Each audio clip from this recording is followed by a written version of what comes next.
In this week's Torah portion, we read 74 mitzvos are given over by Moses to the Jewish people. These are things you need to know. This is how you have to be when you go into the land of Israel. So 2 of the mitzvos speak about a mother bird. If you're walking along the street and you see a mother bird upon her nest, and you want to take the eggs or you want to take the fledglings, you must shoo away the mother bird. She should not watch you taking her young. You need to be kind to that mother bird. So shoo her away if you want to take the eggs.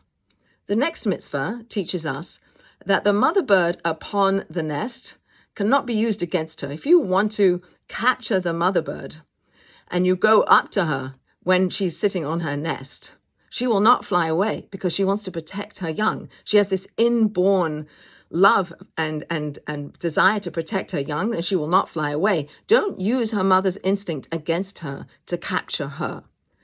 So our commentators teach us that mitzvos like these teach us to be kind and compassionate and merciful people. It's not the reason we do it, but it's what comes out of observing these mitzvos. There's another mitzvah in this week's Torah portion that teaches us not to put a donkey and an ox on the same plow. The donkey isn't as strong as the ox, and it's not kind to the donkey to be tethered on a plow with an ox. So be careful. When you're careful with animals, you'll be careful with people. So there are many mitzvahs in this week's Torah portion that teach us to be kind to animals and to each other. There's also a mitzvah in this week's Torah portion not to hate, that when we get filled with hate, we're not free people. So we have to somehow not hate. At the very end of the Torah portion, we read about the mitzvah or the injunction to not forget Amalek. Amalek and his descendants and his army are those people who are out to destroy the Jewish people. They are unadulterated, unconditional hatred of the Jewish people, and they cannot be reasoned with. And God says, don't forget Amalek.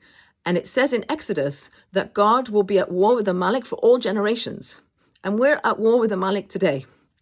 And so in the same Parasha where we learn to be compassionate and kind and merciful and not be cruel, and we're taught not to hate, we are also taught to fight and to obliterate the evil that is in the world, that is perpetrated against us and perpetrated against the good in the world. So I feel like this week's Torah portion has a tension there between us creating ourselves to be the kinds of people that we want to be, and also understanding that there is in the world irrational hatred and evil perpetrated against us that cannot be reasoned with. And Moses says to the Jewish people, don't forget Amalek. Know that there are people through all generations who want to destroy you, and you cannot let them. You must fight against them with all of your strength.